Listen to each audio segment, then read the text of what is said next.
3. Hany Ahmed, 1105 Grand. I'd like to start off by possibly answering a few questions. First, Ms. Mason, your question about the volume, it is almost the same, almost identical, and it is within the legal requirement of the 1210.8. I didn't ask what the legal requirement. Well, it fits in the volume. A can of soda fits in a 12-ounce can. It fits. It fits. If that's what you need to know, it fits. I saw you attack him without saying I wanted an answer. Okay, well, there's your answer. That's one. You have been working on this for a while.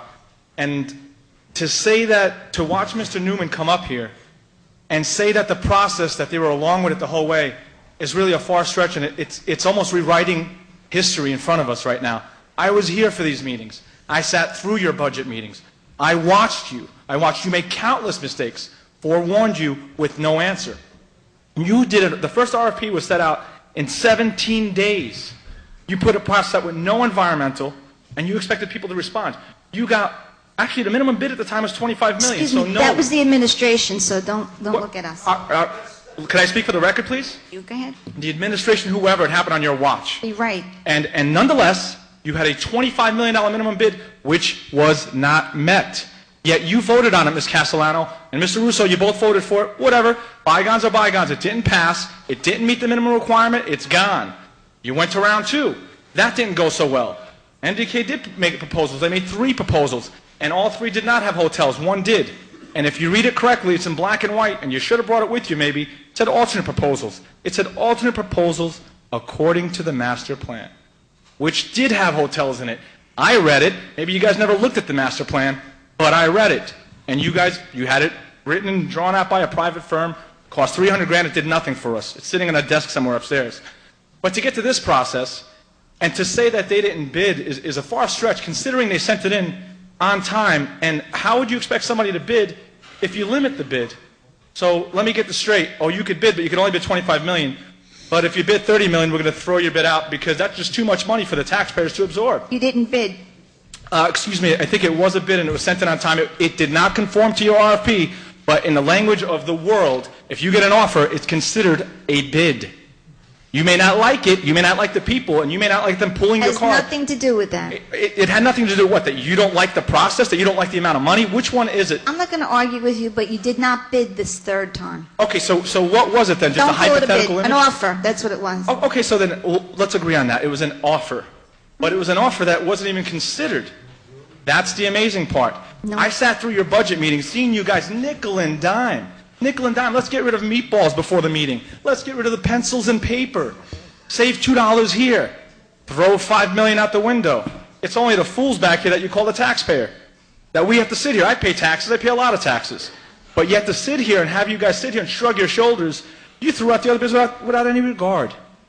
But to sit here tonight and see you attack people that actually made offers on your property, the word is thank you for taking interest. That we could try that. We spent $8,000 running an ad in the New York Times. Aren't you embarrassed that you only got 1 bid? I think that's pretty much of an embarrassment. But why? No one ever stopped to ask the question, why did we only get 1 bid? We're such a great town. You ever think it's a problem with the process? You ever think there's a problem when people, legitimate builders around the country, read the New York Times? And they read it and said, wow, look at this. Imagine a community limiting a bid. This is a waste of time. And I heard that from developers. Big developers, national ones. They thought the process was a joke, considering that it could be challenged by anybody. And to sit here and pretend like a challenge is not going to happen is ridiculous. You left yourself open 2 times over. You already got it tonight from two different development firms that made it pretty much known that they're coming after you on this. And this is a pretty easy one, considering you limited the amount of money on a taxpayer-owned piece of property. If that means doing your best, then we got problems. And the other thing with this committee's been going on 2 years. This Observer Highway Committee, that's longer than some congressional seats. Formal for Hoboken. And yet and they're appointed? You guys are elected. I think it means a little bit more than an appointment. You can appoint anybody. I'm not saying they're all bad. I'm sure maybe their intentions were good, but does the word conflict of interest ring a bell? That a lot of these members live adjoining properties? Who would do such a thing? Wouldn't you say common sense is let's draw a circle and maybe we'll talk to people outside that circle so that it's not biased? That didn't come into play, did it? But nevertheless, it happened. And you were on that committee, Ms. Castellano, also. Yes, I was. Okay. I sponsored For- the resolution for- that formed it. Oh, Yes. exactly. For 2 years or more. There are council members here that had no say in that, really, didn't they? Had no say in that committee. What are you talking about? Cunningham and Ms. Zimmer were not on this council when this committee was Absolutely. made. And whose fault is that?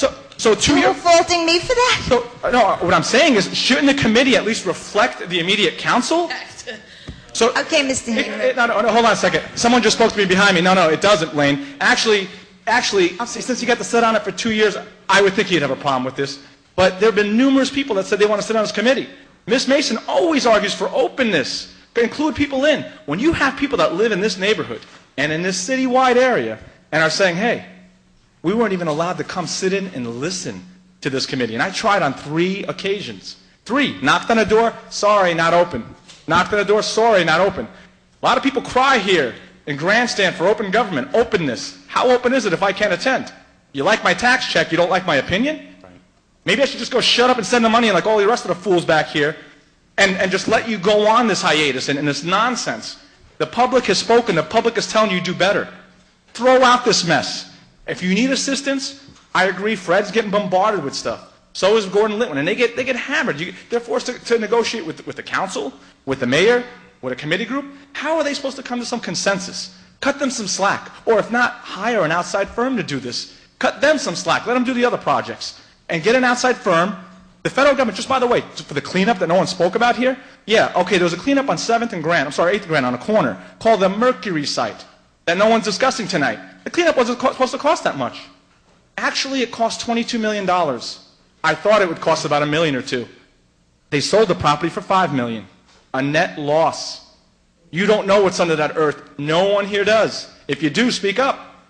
No one does. And you're not going to know until you do soil borings all over the property. Yet you want to sell it with a big question mark. Ms. Zimmer said it. How do you not know this? In all fairness, no one knows it. Yet you want to sell it. The proper way to do it, if you look at, rip a page out of the federal government's page. The federal government came in and what they do? They leveled the building, brick by brick. They cleaned the soil, and then they put it for sale. That's the proper way to do it. That's the way I suggest you go about it. Not this haphazard way with question marks. We don't know how much it's going to cost to move the garage. We don't know how much the cleanup is. There's a lot of question marks. Your constituents want answers. Don't put us on the hook. We're going to get caught left holding the bag. Okay, enough. Enough? You're way Okay, over your 5 minutes. Well, I hope you take the advice and get rid of this. Do it again. Yes. Councilwoman LeBruno. Councilwoman LeBruno wants to ask you a question. Can you come back, please? Hany, all I want to know is what's your involvement with MDK? In other words, I know you're extremely knowledgeable.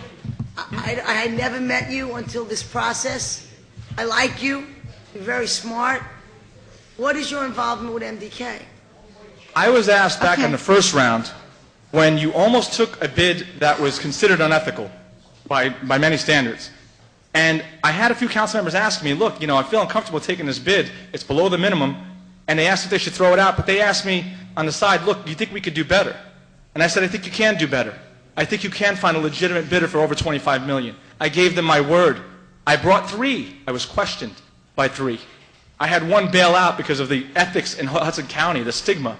I had the second one go along the whole ride and bail out on me within 7 days of the bid being due.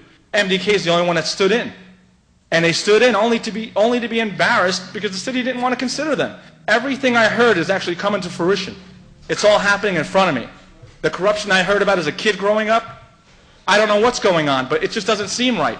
If a 3rd grader could come in here and tell me more money would be better for the same size building, and we're sitting here debating it, I'm quite embarrassed. Okay, does that answer your question?